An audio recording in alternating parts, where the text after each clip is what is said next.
Olá, pessoal, boa noite. Meu nome é eu sou a doutora Eglit, a coordenadora da Comissão de Liberdade Religiosa da OAB de Mirassol. Quero desejar uma boa noite a todos que estão presentes e que se disponibilizaram, a participar desta live. Vamos aguardar um pouquinho o pessoal entrar. Vamos aguardando. Hoje nós teremos um tema bem interessante. Hoje o nosso tema será bem interessante. Nós vamos aguardar mais um pouquinho as pessoas entrarem. Nós começamos uns minutinhos antes.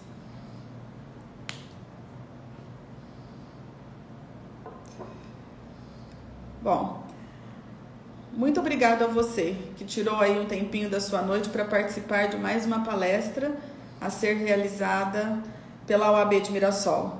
Hoje nós temos um tema muito interessante, que é o tema da liberdade religiosa. E para falar de um tema tão pertinente como este, nós teremos a participação de uma ilustre convidada, a doutora deputada Damares Moura. E ao longo da carreira dela, ela tem trabalhado arduamente em prol da liberdade religiosa. Nós temos visto o tema, é um tema que tem aparecido muito na mídia atualmente, E realmente é um tema bem pertinente. Vamos ver se a gente já consegue convidá-la.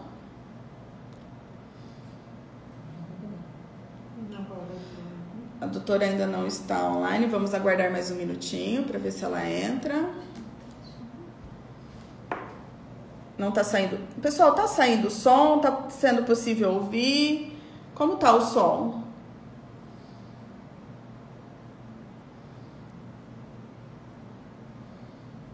Alguém consegue me informar se o som está bom?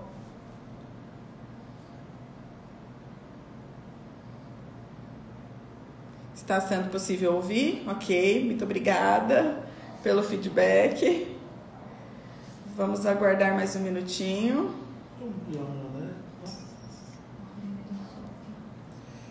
Ok.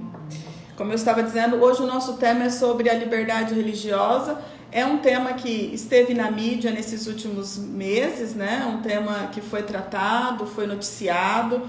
É um tema que muitas vezes nós não levamos até em consideração, passa batido no dia a dia, mas inúmeras pessoas sofrem privação ao seu direito de culto, ao seu direito à liberdade realmente de ter uma religião, de exercer uma fé. E nesse momento nós iremos discorrer a respeito deste tema com a doutora Damares, que tem, durante ao longo da sua carreira, trabalhado para isso, trabalhado em prol da liberdade realmente, tanto que ela criou algumas frentes, ela criou uma frente parlamentar, nesse sentido, na Alesp, para trabalhar justamente em prol disso. Eu acho que ela deve estar um pouquinho atrasada, porque eu acabei de receber uma ligação do assessor dela e ela precisou ser convocada para o plenário e é uma convocação urgente, então talvez ela atrase um pouquinho, mas vamos aguardar. Peço a paciência de todos que estão presentes na live para que a gente aguarde mais um momentinho para falar. Agradeço as pessoas que estão entrando, ao presidente, Dr. Marcos, muito obrigado, a doutora Ana, a Neuza Ferraz, assessora da deputada. Muito obrigada pela participação de vocês. Mais um minutinho, vamos vendo.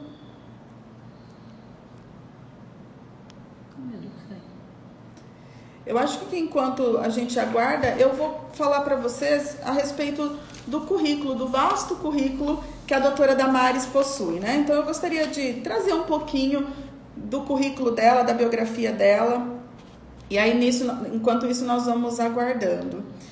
A doutora Damares, ela é deputada estadual, de São Paulo pelo PSDB, ela foi eleita para o primeiro mandato com 45.103 votos. Ela é advogada, licenciada em letras e pós-graduada em Direitos Fundamentais pela Universidade de Coimbra, Portugal, e em Direito do Consumidor pela Escola Superior de Advocacia. Na Assembleia Legislativa de São Paulo, a doutora é fundadora e coordenadora de 3 frentes parlamentares: a Frente Parlamentar de Combate ao Abuso e Violência Domésticos, a Frente Parlamentar de Liberdade Religiosa e a Frente Parlamentar da Advocacia. Também representa a Alesp no Fórum Interreligioso da Secretaria Estadual da Justiça de São Paulo. Sua trajetória pela promoção de cultura de paz, combate à intolerância, defesa do direito à liberdade religiosa e promoção do respeito interreligioso completa 17 anos. Nesse período, a doutora Damares fundou a primeira Comissão de Direito e Liberdade Religiosa da OAB São Paulo, no Brasil, a qual presidiu esta comissão por 10 anos. Atualmente, ela é conselheira da Religious Freedom and Business Foundation, que é uma entidade internacional para educar a comunidade empresarial global sobre a liberdade religiosa em corporações. Membro da diretoria da Associação Brasileira de Liberdade Religiosa e Cidadania, da International Religious Liberty Association, e membro do Conselho Consultivo Acadêmico do Centro Islâmico e de Diálogo Interreligioso e Intercultural de São Paulo. Também é uma das autoras da cartilha Liberdade Religiosa, Conceitos, e tomou a iniciativa da campanha estadual de combate à intolerância religiosa pela OAB São Paulo. Nessas quase 2 décadas de trabalho, a doutora Damares coordenou encontros estaduais anuais, congressos estaduais binários, diversos seminários, simpósios internacionais, palestras e debates para discussão e promoção do tema da liberdade religiosa e promoção de cultura de paz. Ela ainda desenvolve um trabalho imenso do combate à violência doméstica e ao abuso sexual contra mulheres, crianças, adolescentes e idosos, e faz atendimento voluntário como advogada em inúmeras atuações judiciais no Brasil. Então, realmente, é uma pessoa com um vasto conhecimento a respeito do tema da liberdade religiosa, né? E realmente nós estamos ansiosos para ouvir o que ela tem para nos trazer. O nosso tempo de live é bem curto, mas mesmo assim, com toda certeza, nós teremos um grande aprendizado, né?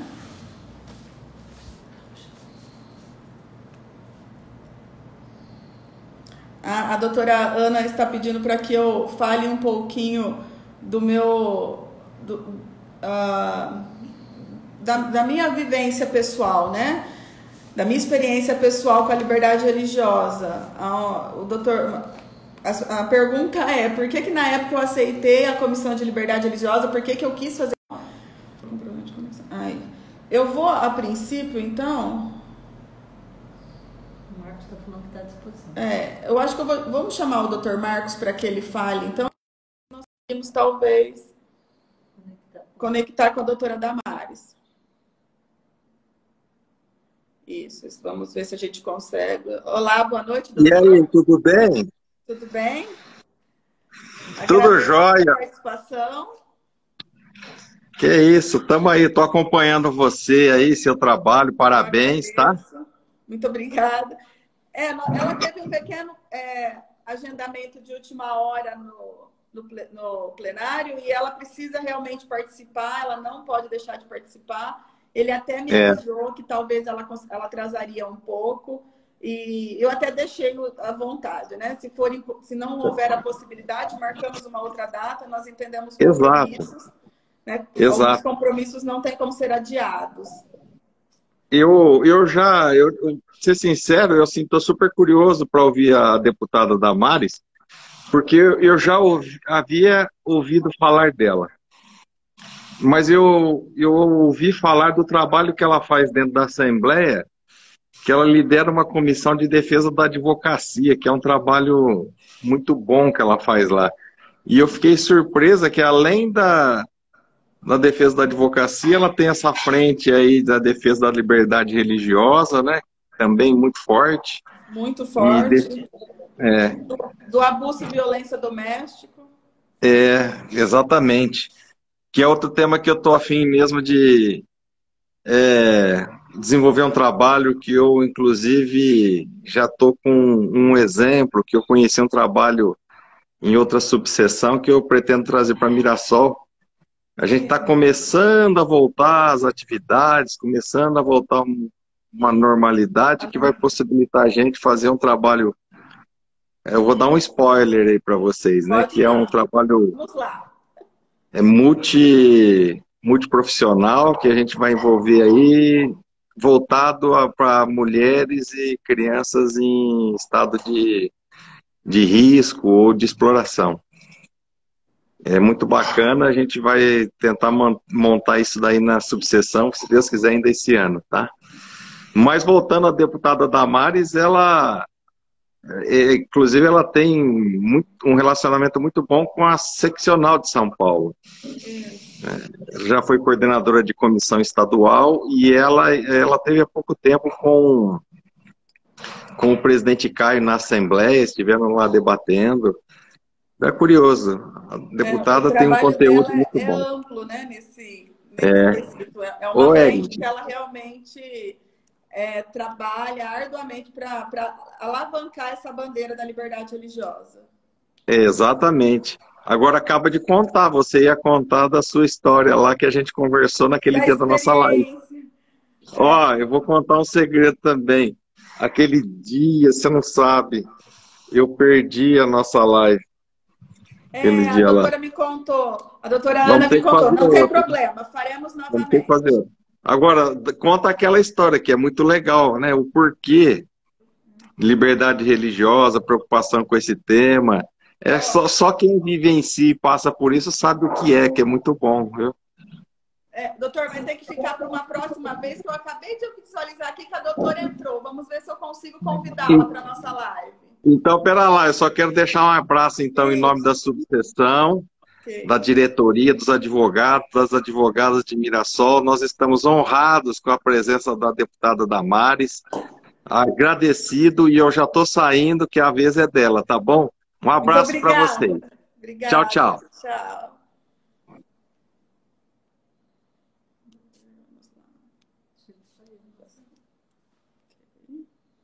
Vamos lá, estamos. A doutora entrou, nós estamos convidando. Olá, doutora. Muito boa noite. E suicídio? É um suicídio.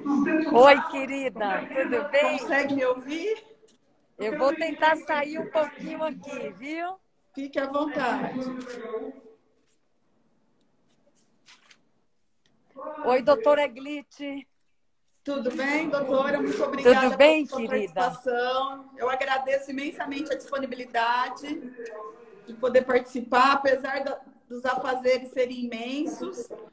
Agradeço porque, apesar do compromisso que está tendo hoje, inadiável, a doutora conseguiu tirar um tempinho para falar conosco.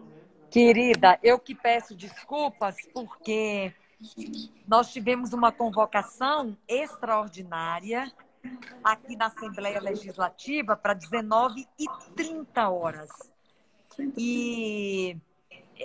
Mas eu falei, não, vamos manter o compromisso. Eu já marquei a minha presença ali, dei uma saidinha aqui para a sala ao lado. Estou acompanhando aqui pela televisão o andamento da sessão e, enquanto isso, a gente vai se falando aqui. Ok. Tá bom, doutora Glite? Eu agradeço. Querida. Agradeço imensamente a participação e eu vou deixar para que a doutora fale a respeito do tema, né, da liberdade religiosa, a respeito do que a doutora já iria nos trazer. O pessoal está todo animado para ouvir, ansiosos pelo que a doutora tem para nos trazer de conhecimento, que eu tenho certeza que é um vasto conhecimento a respeito do tema. Gente, não sei se eu estou falando só para advogados, mas acredito que não. Não. Né? Acredito que eu esteja falando para outros interessados. Não é? Então, vamos conversar um pouquinho sobre uma garantia legal que não diz respeito diretamente à prática religiosa, diz respeito ao exercício de um direito. Acho que a primeira coisa que a gente precisa entender, não é, ao falarmos de liberdade religiosa, é de que nós estamos falando de direito e não de religião. Embora seja um direito que vai garantir o exercício religioso. É muito interessante. Por que eu estou fazendo esse esclarecimento? Porque, em geral, as pessoas resistem, por exemplo, em participar de um evento sobre liberdade religiosa, não é? Ou resistem em assistir uma live sobre liberdade religiosa, porque elas imaginam que estarão participando de um evento de natureza religiosa, né? Então, como eu tenho a minha religião, eu não vou participar de um evento, não é, que vai tratar sobre religião, se eu já tenho a minha.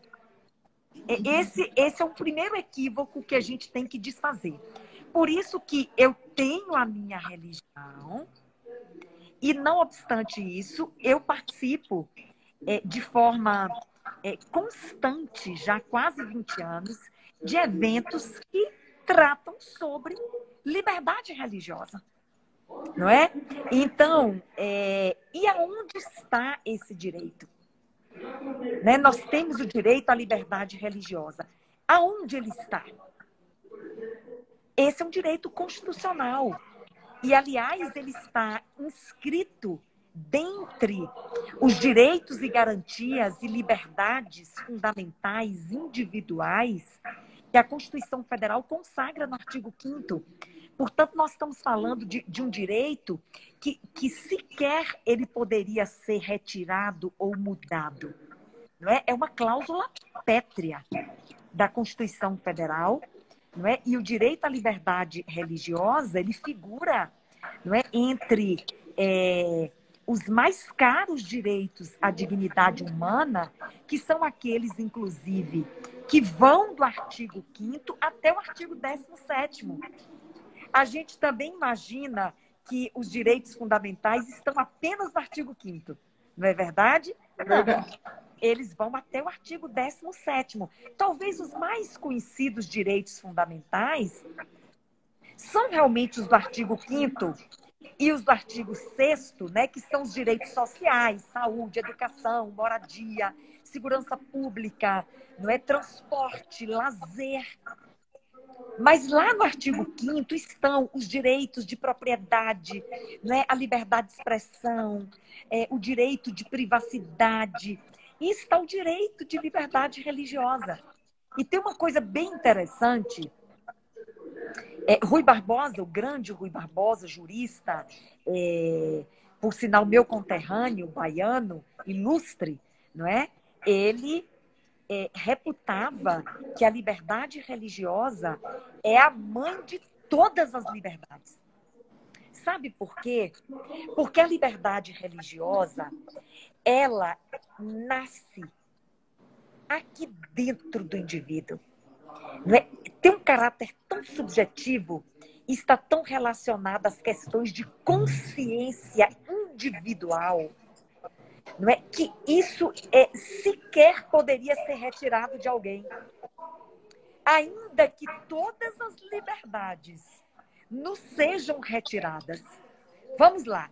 Ainda que seja retirada a liberdade de expressão, ainda que seja retirada a liberdade de imprensa, ainda que seja retirada a liberdade de propriedade, ainda que seja retirada a liberdade de ir e vir, ainda que seja retirada a liberdade e tantas outras, mas a liberdade de crença, essa ninguém pode retirar. Ela é de natureza subjetiva, está aqui dentro de mim. São os ditames da minha consciência. E isso ninguém pode me retirar. Olha que interessante. Né? Por isso Rui Barbosa dizia que a liberdade de religião é a mãe de todas as liberdades. E tem outra coisa interessante para a gente poder reforçar a importância da liberdade de poder escolher o seu próprio caminho do ponto de vista das religiosidades. É uma história interessante, não é? Por volta ali do Holocausto, né? Quando os judeus foram todos condenados, não é? A viverem em campos de concentração. E nos campos de concentração, que liberdade o indivíduo tem? Nenhuma. Foi tirada a liberdade de ir e vir, foi tirada a liberdade de propriedade, foi tirada a liberdade de expressão, foi tirada a liberdade ou o direito de privacidade, foi retirado tudo. Todos os direitos. Que direitos o indivíduo tem num campo de concentração? Nenhum. Ele só tem direito a morrer.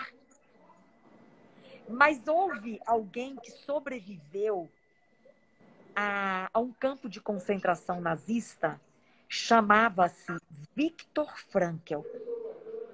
Ele era um psicólogo. E depois de sobreviver, ele declarou o seguinte: tudo pode ser tirado de um homem. Olha só, ele viveu essa experiência. Tudo pode ser retirado de um homem, menos a última das liberdades humanas, a de escolher o seu próprio caminho. E ele continuou: sob quaisquer das circunstâncias dadas, a de escolher a sua própria atitude. O que ele quis dizer com isso? O que Rui Barbosa disse em outras palavras. A liberdade de escolher o meu próprio caminho, em que eu vou crer, a quem eu vou seguir, em quem acreditar, isso não pode ser retirado. E aí eu já entro, doutora Eglit, eu já entro nas dimensões da liberdade religiosa. Agora é uma questão um pouco mais técnica, mas compreensível por qualquer profissional de qualquer área do conhecimento humano. A liberdade religiosa, ela se assenta sobre um tripé. Ela tem 3 dimensões. Se uma destas dimensões não for respeitada, não se pode dizer que há liberdade religiosa plena. Existe uma liberdade religiosa limitada. Limitada. Então, vamos lá. Quais são as 3 dimensões do direito de liberdade religiosa?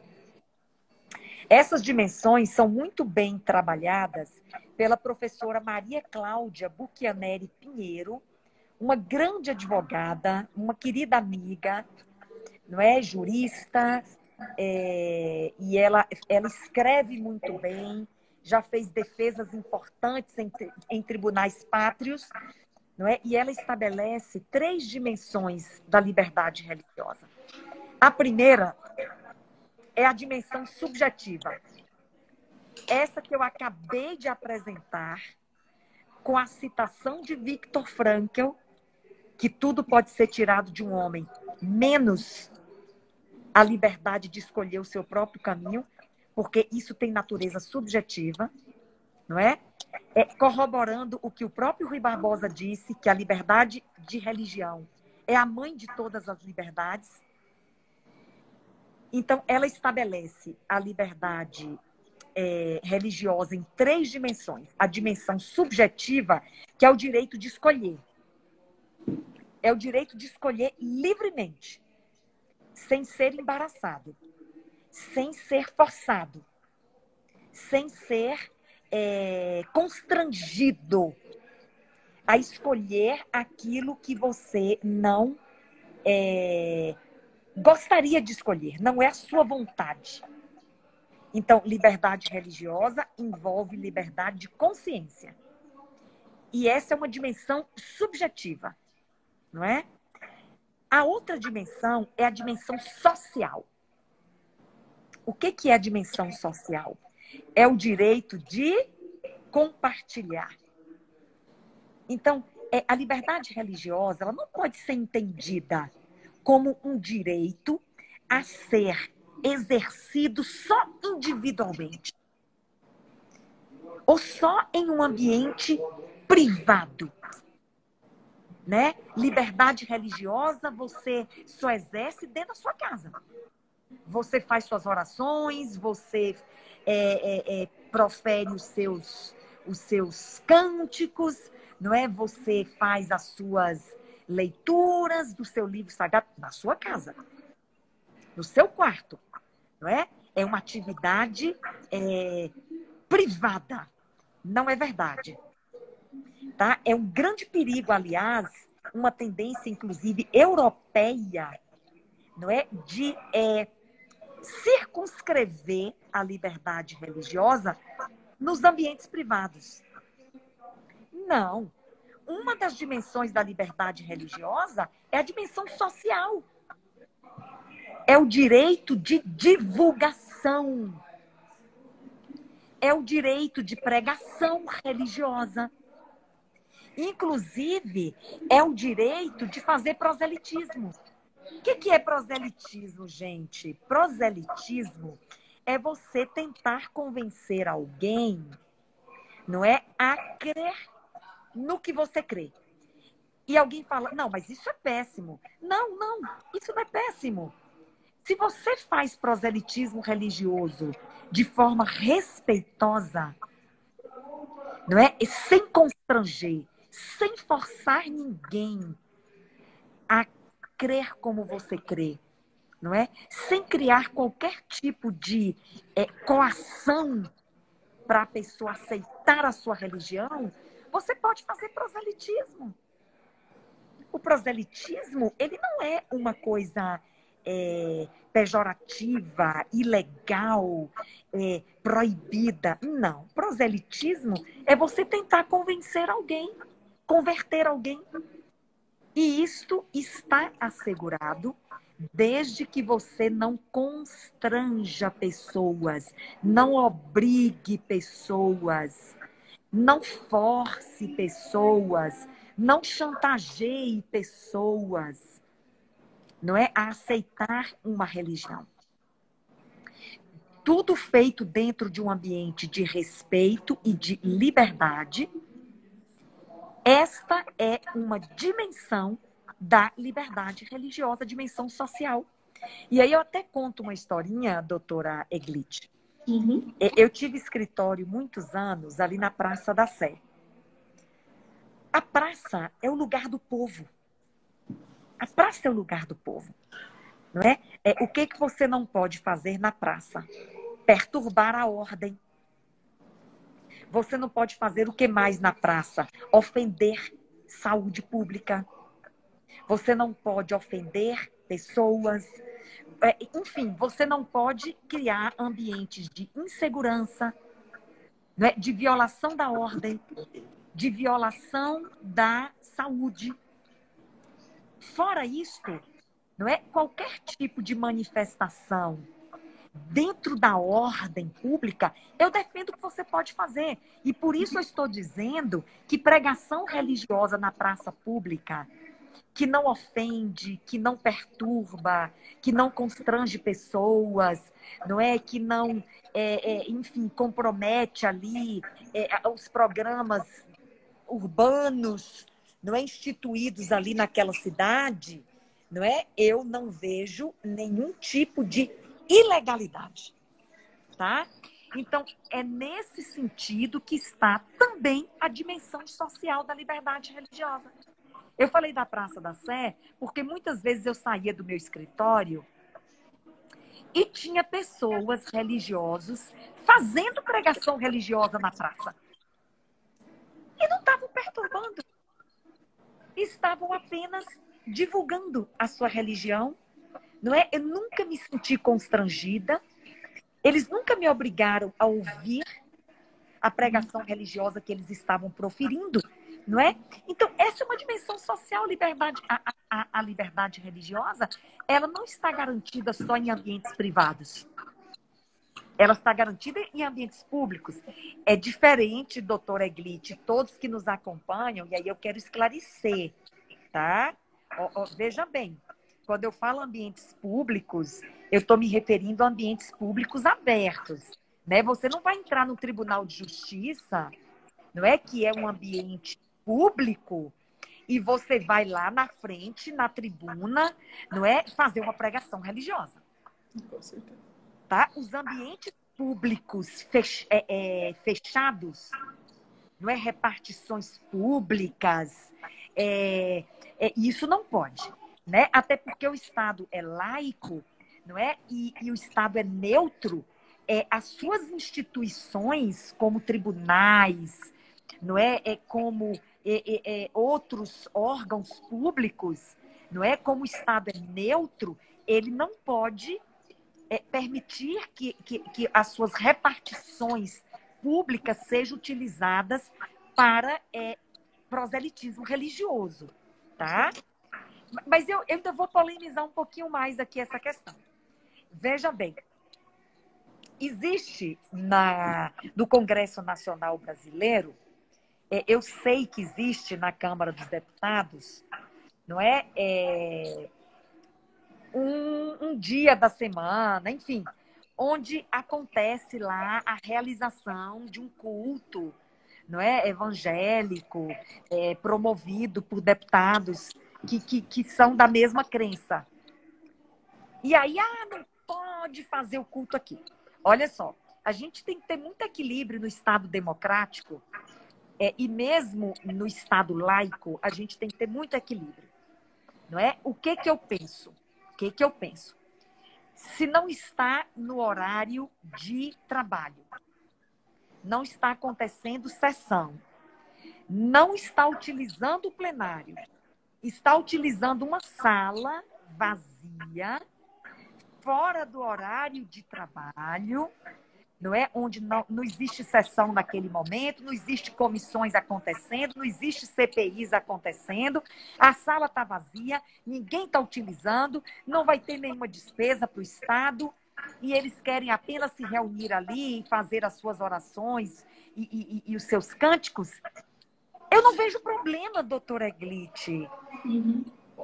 Entendeu? O que eu acho que é problemático, por exemplo, está acontecendo uma sessão, não é? E aí os deputados saem da sessão e vão fazer um culto no horário de trabalho.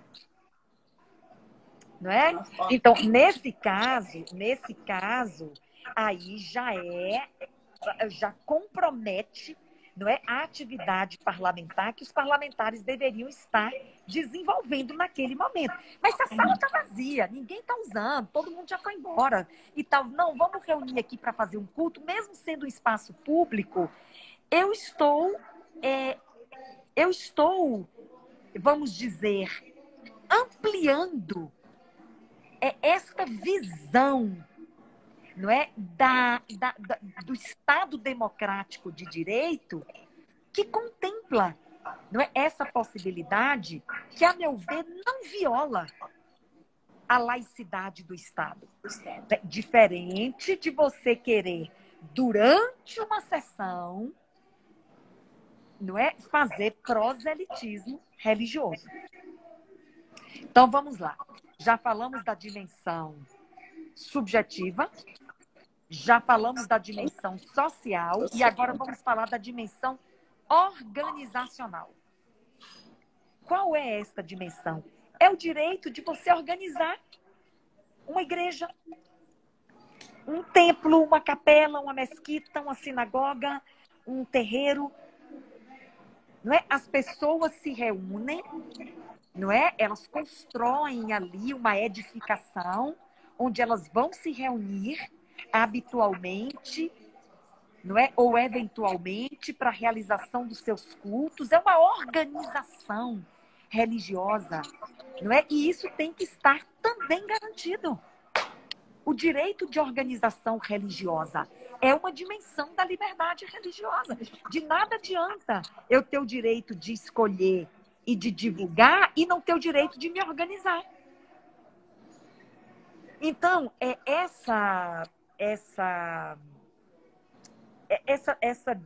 conceituação, não é, da liberdade religiosa, ela é bem interessante porque ela é bem inclusiva e alcança, de fato, não é, o que sustenta o direito de liberdade religiosa. E como a gente estava falando de Estado laico, não é? Antes que eu chegue aqui na Constituição Federal, como a gente está falando de Estado laico, o Estado laico é o Estado neutro. Não é o Estado que promove a religião, não é? Porque a partir de 1891, quando foi promulgada a Constituição Republicana, tá? A partir dali, o Estado se separou da Igreja. Então, nós tivemos quase 400 anos de Estado com a religião oficial, não é? Mas a partir de 1891, o Estado se separou da Igreja. Mas não é porque nós somos o Estado neutro em matéria de religião, ou seja, não podemos promover nenhuma religião, que nós vamos rejeitar a religião. Olha que coisa interessante. Acompanhe meu raciocínio, porque isso é muito importante. As pessoas não compreendem ainda o que é o Estado laico. Elas pensam que é o Estado que rejeita a religião. Não, não. Pelo contrário. O Estado que rejeita a religião são estados laicistas que sequer o indivíduo pode ir a uma escola pública usando qualquer vestimenta que faça alguma referência à sua religião, ele não pode entrar numa escola. Quer dizer, esse é um Estado que rejeita a religião. E o Estado que rejeita a religião, ele coloca em risco a liberdade religiosa. Então, nós não queremos o Estado que promove a religião, porque isso é perigosíssimo também, porque o Estado vai ter preferências religiosas e o Estado não pode ter preferências religiosas. Estado é Estado. Igreja é igreja. Né? São objetivos diferentes. Mas o Estado também não rejeita a religião. Ele tem que entender que a religião é um fato real na vida das pessoas, não é? E que, portanto, a religiosidade ela precisa ser respeitada, reconhecida e protegida. Ah, o Estado protege a religião? Protege. E vou provar que agora que o Estado protege, não é? O artigo 5º da Constituição Federal, lá nos incisos 6º, 7º e 8º, tá? No 6º, diz que é inviolável a crença e a consciência. Artigo 5º da Constituição, inciso 6º. É inviolável, ponto final. Ninguém pode violar a crença do outro. E diz mais no artigo 6º. Os cultos e as suas liturgias estão protegidos. Quem é que dá proteção ao que acontece no Estado? Quem é que dá proteção? O próprio Estado. Se houver, por exemplo, uma invasão ou uma perturbação de cerimônia religiosa, nós vamos chamar quem para oferecer a proteção? Quem nós vamos chamar? Estado. O Estado. A polícia. Com certeza. Então, o Estado não promove, mas ele protege. Está lá no inciso 6º. Os cultos e suas liturgias estão o quê? Protegidos. Eu vou continuar falando, mas deixa eu entrar aqui para ver o que está acontecendo aqui, Fique à vontade. E a gente vai concluir, porque eu preciso falar do inciso... Sem problemas. Do inciso 7º e 8º, tá? Novo deputado Adalberto Freitas. Novo deputada Adriana Borgo. Novo deputado Agente Federal Danilo Balas. Então, vamos continuando aqui. Novo deputado... Vocês conseguem me ouvir, doutora Eglite? Sim, Vocês conseguem sim, me ouvir? conseguimos. Consigo, sim. Tá. Então, vamos lá. Eu quero falar agora do inciso 7º, do artigo 5º. Eu já estou me encaminhando para o final, tá? Ok. O inciso 7º, ele fala da assistência religiosa. O que é assistência religiosa? É o direito que todas as pessoas que estão em locais de internação coletiva, hospitais, quartéis e hospitais, quartéis e presídios, elas têm o direito de receber assistência religiosa. Olha que coisa! Isso faz parte da liberdade religiosa, né? O direito de receber do seu próprio religioso em locais de internação coletiva faz parte da liberdade religiosa. Então, se eu estou num quartel, no hospital ou num presídio, eu tenho o direito de receber assistência religiosa. Agora, o inciso 8º, para encerrar, tá, doutora Eglite? Ele fecha tudo.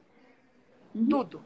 O inciso 8º do artigo 5º diz: ninguém será privado de direitos em razão da sua crença religiosa. Olha que coisa! Precisaríamos dizer mais alguma coisa? Mais nada. Ninguém nesse país pode ser privado de acessar quaisquer direitos por causa da religião que tem. E aí me perguntam muito assim, e como é que é na relação de trabalho? Né? Porque se numa entrevista de emprego, não é, as pessoas questionarem a minha religião, dependendo da forma como a sua religião é tratada numa entrevista de emprego, principalmente se você já venceu etapas para essa admissão, e a sua religião for um impeditivo para você assumir a função, isso pode caracterizar intolerância religiosa. Não é porque a religião do indivíduo não deveria ser levada em conta, não é, para atividades laborais e profissionais. Mas cada caso é um caso, viu, doutora Eglite? Nas relações de trabalho, cada caso é um caso. Não é porque existem realmente atividades profissionais que podem, não é, conflitar na sua origem, não durante a entrevista, mas pode conflitar na sua origem com alguma prática religiosa. Então, cada caso é um caso. O certo é que o Estado laico, o Estado de Direito e o Estado que garante a liberdade religiosa como o nosso, ele precisa acomodar a religião das pessoas no cotidiano do Estado. E, por último, eu quero falar da prestação alternativa, que está lá no inciso 8º. O inciso 8º do artigo 5º diz assim: ninguém será privado de direitos em razão de sua crença religiosa, a menos que as invoque para eximir-se de uma obrigação a todos imposta e se recuse a cumprir uma prestação alternativa. O que tudo isso quer dizer? Tudo isso quer dizer que o religioso tem o direito de, ao ser obrigado a cumprir uma obrigação que foi imposta a todos, e aquela obrigação entra em conflito com sua crença religiosa, a Constituição garante o direito dele cumprir a mesma obrigação de forma alternativa. Então, a Constituição Federal garante a prestação alternativa. Mas, na prática, é glitch. Nós temos que fazer 1 trilhão de lives como essa, não é? Para a gente começar a fazer compreender que a liberdade religiosa é muito mais do que fazer uma caminhada, é muito mais do que falar bonito, não é? Liberdade religiosa é exercício de direito. E enquanto todos os cidadãos não tiverem a possibilidade de exercer seu direito, tendo respeitado seu dia de guarda, tendo respeitado as suas indumentárias, suas dietas de orientação religiosa, não é suas liturgias, não é os seus cultos, as suas formas de, enfim, de adoração, enquanto isso não for respeitado, infelizmente o direito à liberdade religiosa que nós temos aqui ainda estará engateando para que todos exerçam plenamente um direito que é tão caro à dignidade das pessoas. Eu não sei se tem alguma dúvida que alguém queira tirar, o doutor Eglitch, e eu fico aqui à disposição agora para você encaminhar aí da melhor forma possível e me colocar à disposição para outros debates, porque esse tema não se esgota. Com aliás, certeza. Está longe Esse de tema, se esgotar. realmente, esse tema não se esgota e fica realmente o convite para um próximo... para uma próxima live, para um próximo evento, para que realmente a senhora consiga trazer mais a respeito deste conteúdo tão vasto. Eu gostaria de agradecer imensamente a doutora, né, pela disponibilidade, em nome da nossa diretoria aqui, do presidente da subseção, Dr. Marcos Galves, que esteve acompanhando a live, do nosso vice-presidente, o Dr. Fausto Rocha, que também acompanhou o início da live. Eu gostaria de agradecer imensamente a oportunidade, apesar da doutora ter que se dividir e ficar aí. Nós ocupamos um tempo que talvez a doutora precisava ter dispensado, mas eu agradeço por ter honrado o nosso convite e ter participado. Doutora Eglitch, eu que fico honrada, porque você sabe que tudo que eu aprendi na Ordem dos Advogados do Brasil. Eu não poderia não atender um convite da Ordem. A Ordem manda e eu obedeço. Eu quero cumprimentar o doutor Marcos e o doutor Fausto, não é? E dizer que eu fui membro fundadora da primeira Comissão de Liberdade Religiosa da OAB no Brasil, não é? E esta comissão nós criamos no ano de 2006 aqui na OAB São Paulo, na seccional. Eu fui presidente 10 anos desta comissão, é como se fosse uma filha que eu tenho, a Comissão de Liberdade Religiosa. Eu só deixei a comissão para assumir o meu mandato de deputada estadual. Em dezembro de 2018, eu deixei a comissão, mas fizemos um sucessor, não é, com a sensibilidade do doutor Caio. A comissão está mantida. Tantas comissões já formadas em subseções e em outras seccionais do Brasil, mais de 20, porque eu fiz um trabalho pioneiro para que outros estados brasileiros também criassem essa comissão. E hoje são mais de 20 estados do Brasil que criaram a comissão, não é? Então, Eglitch, para mim é muito significativo, muito emblemático fazer uma live no Instagram de uma das nossas gloriosas subseções do interior do estado. Eu deixo o meu abraço para você, doutora Eglitch, que está também, de vez em quando eu a vejo em nossos eventos de liberdade religiosa, não é? Um abraço para todos da nossa subseção aí de Mirassol, para o presidente Marcos, para o vice Fausto, para todos os queridos que nos acompanharam nessa live. Para mim foi uma honra. Eu estou muito grata e eu não poderia deixar de estar aqui e peço desculpas por esta forma como eu estou fazendo a live, um pouco dividida aqui e prestando atenção na nossa atividade aqui legislativa, da qual eu também preciso fazer parte. Mas muito obrigada, viu, doutora Eglite? Imagina, nós que agradecemos imensamente a sua participação, a participação da doutora. E nós agradecemos realmente por ter se disponibilizado a fazer as duas coisas ao mesmo tempo. Nós agradecemos por isso. E fica um convite já para uma próxima live, para a gente agendar um próximo evento. Talvez até por uma outra plataforma que a gente tenha um tempo maior e mais extenso. Então, fica o meu convite para uma próxima live. E realmente o conteúdo foi primaz, foi realmente muito importante. Eu agradeço imensamente a participação. Obrigada, doutora Eglite. Eu fico à disposição para, talvez, em outra oportunidade, nós retomarmos este tema. Tá bom, querida? Obrigada. Um beijo para todos vocês, uma boa noite, um bom descanso a todos, viu, gente? Bom restante de trabalho. Muito obrigada, queridos. Tchau, tchau. Beijo, a gente não tem hora para sair daqui hoje, viu? Pois é. Então, boa sorte. Boa noite. No trabalho. Tchau, gente. Tchau, beijo, tchau. Agora já encerrou.